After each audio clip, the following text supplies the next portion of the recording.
இந்த மனுஷனை உண்டாக்குறது மனஸ்தாபப்படுறேன், வேதனைப்படுறேன். ஏன்னா பாவம் பெருகிறதுனால அது சகிக்க முடியல, அவ்வளவு பாவம்.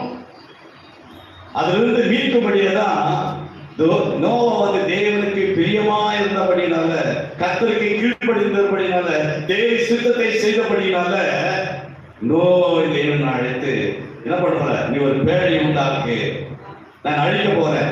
அப்படியே அழிச்சல அவரு. ஒரு நீதிமானை அவர் கண்டா. இன்னைக்கு உங்க ஊர்ல உங்க குடும்பத்துல உன்னை நீதிமானாக ஒருவரை தான் தேர்ந்தெடுத்துக் கொண்டிருக்கிறார். உங்களுடைய வாழ்க்கை இன்றைக்கு மாறுமேனால், நோவாவுடைய வாழ்க்கை மாறினால குடும்பம் மாறப்பட்டது, குடும்பம் பாதுகாக்கப்பட்டது, குடும்பம் ஆசீர்வதிக்கப்பட்டது. அதுதான் சந்ததி இன்றைக்கு. ஆமென், அல்லேலூயா. நோவாவின் சந்ததி தான். ஆமென், எல்லாம் அழிக்கப்பட்டது. நோவாவுடைய சந்ததியிலிருந்து நாம் வந்திருக்கிறோம். அதே போல உன்னுடைய சந்ததியிலிருந்து உன் நிமித்தமாய் உன் குடும்பம், உன்னுடைய பிள்ளை